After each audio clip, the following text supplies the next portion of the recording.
terakhir. Nah, dua buah bangun yang kongruen artinya keduanya sama persis. Jadi kalau sebangun itu mirip, tapi bisa saja berbeda besarnya, tapi sudut-sudutnya sama. Tapi kalau kongruensi ini dua bangun yang sama persis. Biasanya kita belajar pada sebuah segitiga. Ya, ada 3 buah cara untuk membuktikan dua buah segitiga adalah kongruen. Yang pertama, ketiga sisinya sama panjang. Jadi kalau kita bisa membuktikan kalau ketiga sisi dua buah segitiga itu sama panjang, kita bisa menyimpulkan kalau kedua segitiga itu adalah kongruen atau sama persis. Kongruen itu nanti tandanya sama dengan dan ada tanda cacingnya gitu ya. Berarti nanti bisa dikatakan segitiga ABC kongruen dengan segitiga PQR. Gitu ya.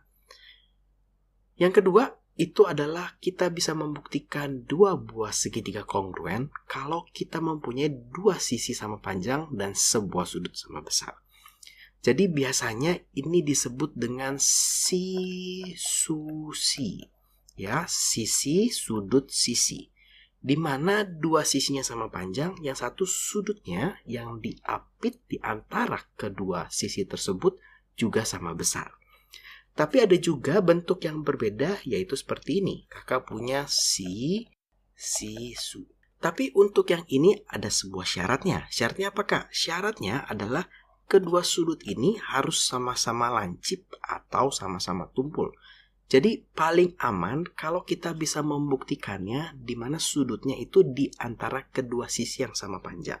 Tapi kalau tidak, maka dia harus sama-sama lancip atau sama-sama tumpul. Yang ketiga, satu sisi dan dua buah sudut. Nah, sebetulnya ketika dua buah sudut sama, pasti sudut yang ketiga sama gitu ya. Kalau ini hijau, ini biru, ini hijau, ini biru, maka di sini kakak pasti punya yang ini ya, pasti punya yang bulat. Kenapa? Karena ini pasti didapat dari 180 dikurang bintang hijau, dikurang bintang biru. Sama juga dengan yang ini. Nah, kalau tiga sudutnya sama saja, ya, sama, tidak ada sisi yang sama, itu dia baru sebangun. Supaya dia menjadi kongruen, maka kita mempunyai satu buah sisi yang sama panjang. Biasanya ini disebut dengan susisu. Sudut, sisi, sudut. Tapi bisa juga sisi yang sama tidak di tengah-tengah, bisa saja bentuknya seperti ini. Kalau begini berarti kakak punya sususi ya, atau si susu juga boleh. Nah, kalau yang ini tidak ada syarat. Kenapa sih yang ini tidak ada syarat? Karena sebetulnya sekali lagi sudutnya ini sama. Sehingga kita bisa membuktikan pakai susisu gitu ya.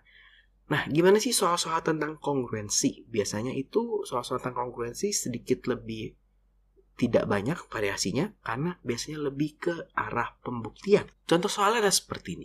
Kita disuruh membuktikan segitiga ABD dan segitiga ABC adalah kongruen dan menentukan mana saja sisi-sisi yang sama.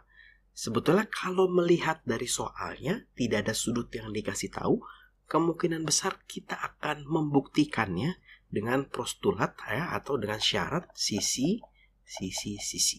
Artinya kita harus membuktikan kalau ketiga sisinya sama.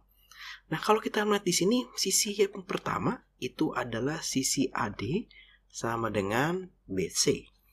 Ini kenapa dia sama? Karena diketahui dari soal. Biasanya guru kalian akan meminta apa sih dasar dari kalian menyebut AD sama dengan BC. Kemudian kita melihat AB sama dengan AB. Ya, ini sudah pasti garis yang sama. Garis yang sama. Kemudian yang ketiga, kita bisa melihat kalau AC itu sama dengan BD. Kenapa sih yang ini sama? Karena ini dapat dari Pythagoras ya, dari Pythagoras dua sisi yang sama. Dua sisi yang sama. Kalau kita lihat, dia AC didapat dari Pythagoras AB dan BC. Sedangkan BD didapat dari Pythagoras AB juga yang sama dengan AB dan BD. Sehingga di sini kita bisa menyimpulkan kalau segitiga ABD itu adalah kongruen dengan segitiga ABC. Di mana pembuktiannya menggunakan pembuktian sisi. Dan ini adalah 3 buah sisinya yang sama panjang. Gampang ya? Sekarang kita coba soal yang nomor 2. Kita disuruh memperhatikan gambar berikut. Diketahui garis CE ya, itu tegak lurus AB. CE tegak lurus AB dan AD tegak lurus BC. Kita disuruh membuktikan segitiga ABD dan segitiga BCE itu adalah segitiga yang kongruen.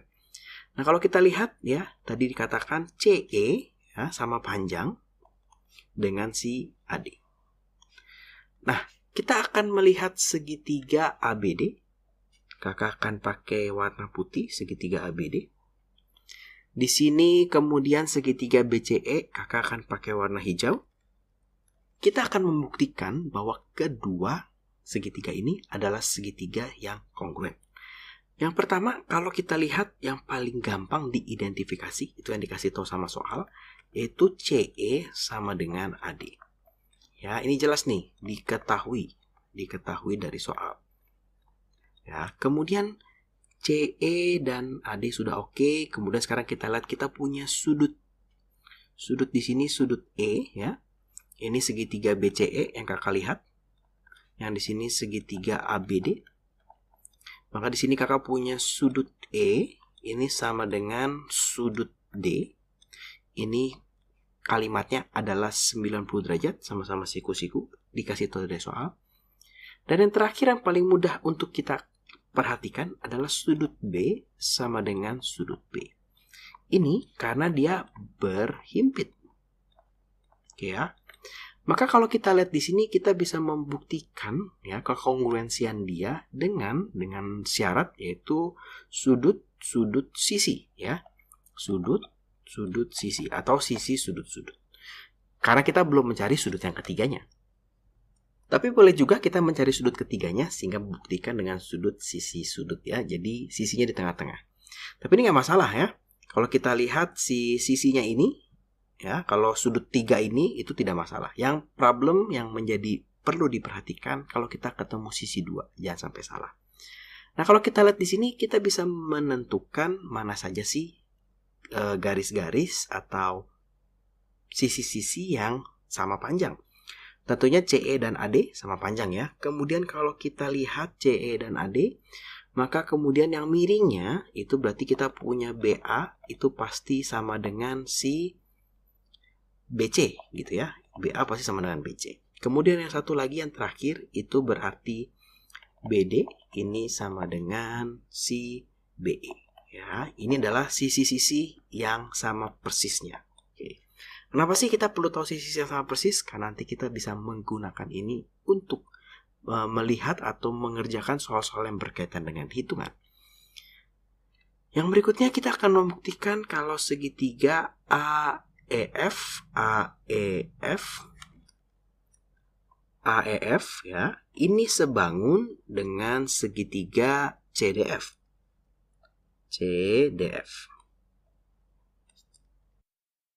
Yang paling mudah kita perhatikan di sini kakak punya sudut E ya, sudut E ini itu sama dengan sudut D, ini adalah 90 derajat.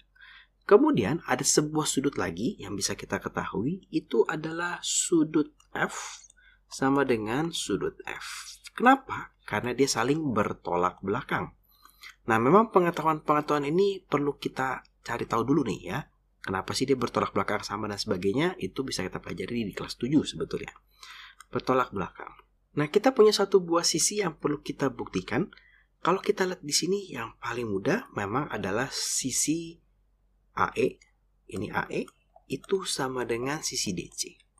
Wah, kok bisa kah AE sama dengan DC? Karena AE ini itu bisa didapat dari Pythagoras AC ya dan CE. Si DC ini bisa kita dapat dari Pythagoras AC dan AD. Ya.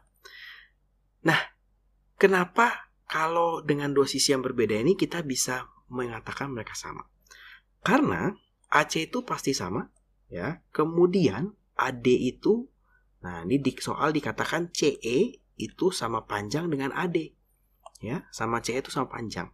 Sehingga hasil Pythagorasnya itu akan menghasilkan angka yang sama.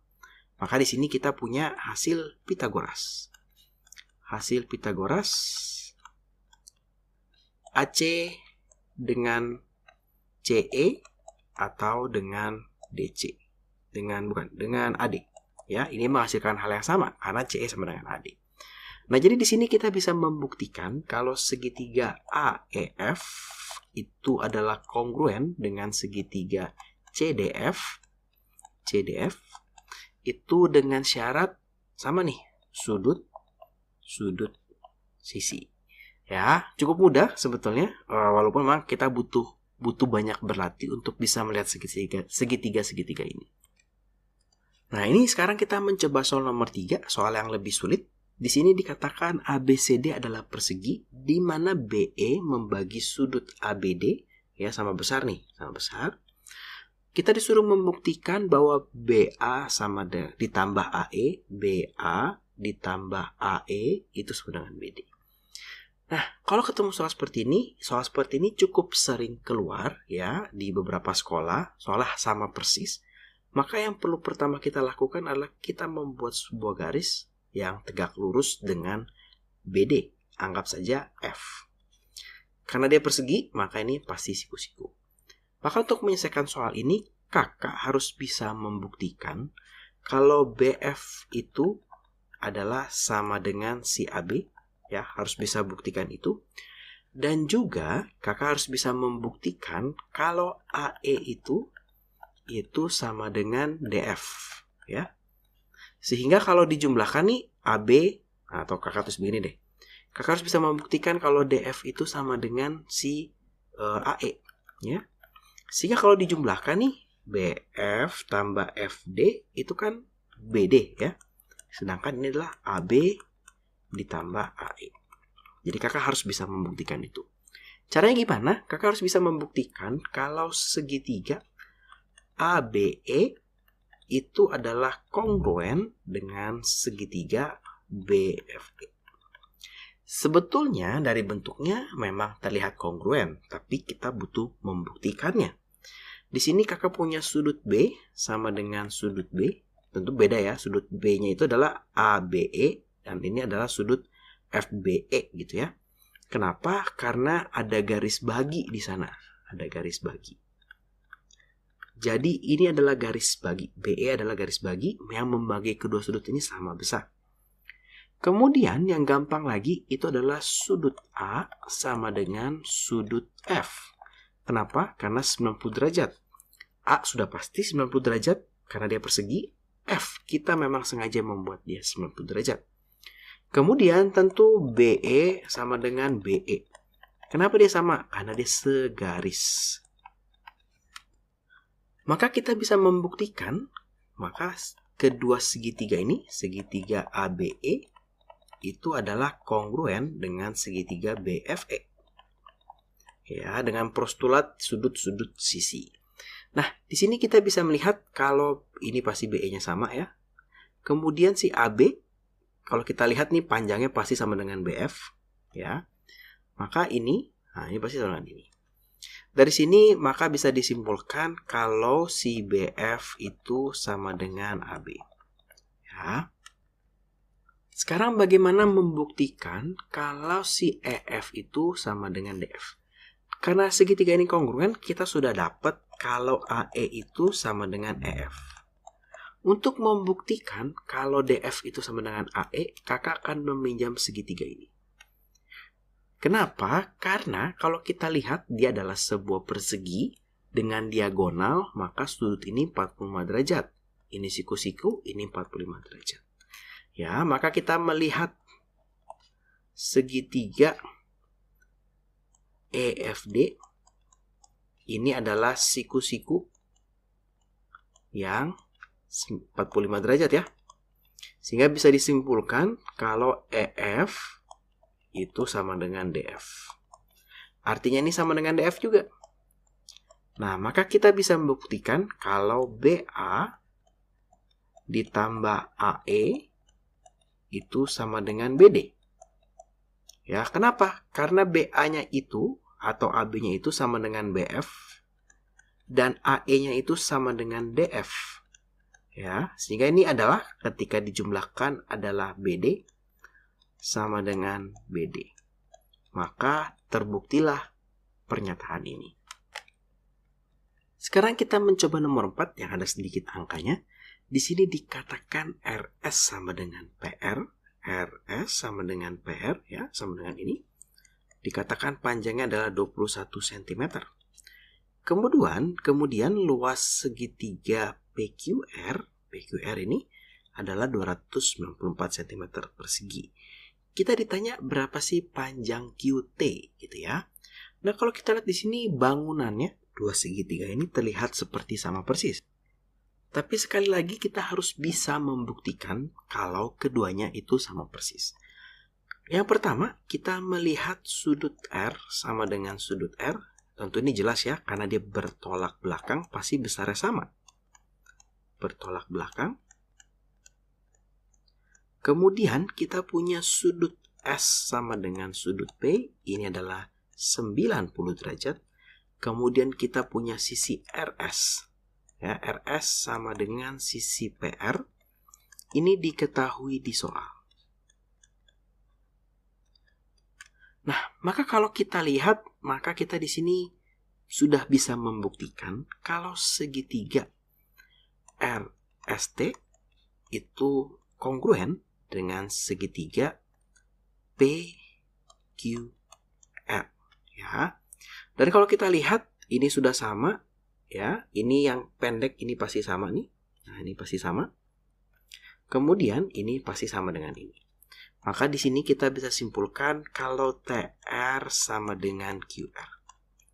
Nah, enaknya kongruen itu ketika kita lihat dia sudah sama, maka kita bisa menyimpulkan sisinya sama tuh yang mana ya. Lebih mudah terlihat. Yang pendek pasti sama dengan yang pendek, yang panjang pasti sama dengan yang panjang. Kalau agak sulit, kalau tidak diketahui, maka kita kembali ke konsep kesebangunan, kita melihat perbandingan sudutnya, baru kita bisa menentukan mana yang sama persis. Di sini kenapa penting? Karena untuk mencari QT, kita butuh mencari TR dan kita butuh mencari QR. Kalau kita dapat, kita bisa mencari QT.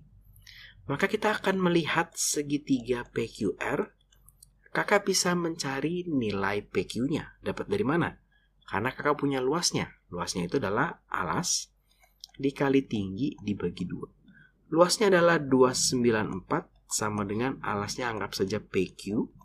Dikali tingginya adalah PR, itu 21 dibagi 2. Maka kita bisa mengalihkan ini ke sini, menjadi hasilnya adalah 588 sama dengan PQ dikalikan 21. Sehingga nilai dari PQ-nya adalah 588 dibagi 21, hasilnya adalah 28 cm. Ini 28, sehingga kita bisa mencari nilai QR-nya ya. Maka nilai dari QR-nya itu adalah akar dari PR kuadrat ditambah PQ kuadrat ya, karena dia merupakan Pitagoras. Akar dari 21 kuadrat ditambah 28 kuadrat. Maka kakak di sini punya akar dari 441 ditambah 784. Maka nilai QR-nya itu adalah akar dari 1225 atau nilai QR-nya adalah 35 cm. Artinya nilai QT-nya bisa kita cari nih, 35 ditambah 35 atau nilainya adalah 70. Kenapa kak 35 tambah 35? Karena tadi kita sudah menyimpulkan kalau TR-nya sama dengan QR ya. Berarti sama nih, 35 tambah 35 sama dengan 70. Jadi cukup mudah ya untuk soal ini. Sekarang kita coba soal yang terakhir. Di sini AF adalah perpanjangan garis berat dari segitiga ABC. Garis berat itu ditarik dari suatu titik membagi kedua sisi di depannya menjadi sama besar. Karena kita tahu kalau AF adalah garis berat memotong di E, maka kita tahu CE pasti sama dengan EB. Oke, di sini kakak sudah kasih tanda. Panjang CF adalah 12, panjang B ke C adalah 26. Karena dia sama panjang, maka ini 13 dan ini 13. Panjang AB-nya adalah 20. Nah, kemudian kita disuruh menghitung panjang, ini bukan PR, tapi panjang AC. Kita suruh menghitung panjang AC. Gimana sekarang caranya menghitung panjang AC? Kalau kita lihat sekilas, AC itu tidak punya teman atau bangun yang kongruen, ya, karena kita sedang belajar tentang kongruensi. Tapi kita bisa mendapatkan AC dari Pythagoras, ya. Jadi AC kuadrat bisa didapatkan dari Pythagoras CF kuadrat ditambah AF kuadrat. CF-nya sudah tahu 12, tinggal kita bagaimana mencari AF-nya, ya. Sekarang kita mau mencari AF-nya nih, ya. Kalau kita lihat di sini secara sekilas yang kongruen itu yang mana? Betul, yang kongruen adalah segitiga CEF dan segitiga BDE. Kenapa? Karena dia punya sudut yang sama, bertolak belakang, siku-siku, dan dia punya sebuah sisi yang sama. Nah, jadi kita bisa menentukan kongruensi dari situ tuh, melihat mana segitiga yang kira-kira sama persis, kemudian kita teliti apakah bisa memenuhi syarat-syarat yang tadi kakak ajarkan. Nah, dan si EF ini tentunya bisa kita hitung menggunakan Pythagoras, dapat dari akar CE kuadrat dikurang CF kuadrat. Ini berarti akar dari 13 kuadrat dikurang 12 kuadrat. Akar dari 169 dikurang 144. Atau akar dari 25, berarti ini hasilnya adalah 5 cm. Ini adalah 5 cm. Karena ini 5 dan kita mengetahui, ya, kakak tidak buktikan lagi, kalau BDE dan CEF itu kongruen, maka ini juga 5 cm. Ya, dan ini juga 12 cm. Nah, apa sih yang kurang? Yang kurang sekarang ini nih, si AD. AD-nya berapa gitu ya? AD bisa kita cari juga dengan Pythagoras. Di mana AD kuadrat itu adalah akar dari AB kuadrat, ya, dikurang BD kuadrat. Maka di sini kakak punya akar 20 kuadrat AB, ini karena sini siku-siku ya. Dikurang BD-nya itu 12 kuadrat, maka di sini adalah akar dari 400 dikurang 144. Kakak punya akar 256, ya, atau hasilnya adalah 16, ya. 16 ternyata panjang AD-nya adalah 16. Sehingga kita punya nih panjang AF, berarti kan AD ditambah DE ditambah EF ya. Atau nilai panjangnya itu adalah 16 tambah 5 tambah 5 berarti 26 cm ya. 16 tambah 5 tambah 5. Sekarang kita bisa hitung AC-nya nih. Berarti dia akar CF kuadrat 12 kuadrat ditambah 26 kuadrat ya. 12 kuadrat itu adalah akar dari 144 ditambah 26 kuadrat itu adalah 676. Sehingga ini kalau dijumlahkan hasilnya adalah akar dari 820. Nah, bagaimana cara menghitung akar dari 820? Ya, kita ingat ya, kita bagi dulu, kita bikin power faktornya. Di sini kakak punya 2, 410, kakak punya 2, 205. Bisa dibagi 5 menjadi 41 ya. 41 ini tidak bisa dibagi-bagi lagi. Maka di sini kakak punya akar dari 2 pangkat 2 dikali 5 dikali 41. Yang bisa keluar akar darahnya ini berarti punya 2 akar 5 dikali 41 atau 2 akar 205. Nah, ini soal-soal hitungannya kira-kira seperti itu. Jadi biasanya kita akan menggunakan segitiga yang kongruen untuk mencari suatu panjang sisi yang tidak kita ketahui. Terima kasih buat teman-teman yang sudah menonton video ini. Selamat belajar.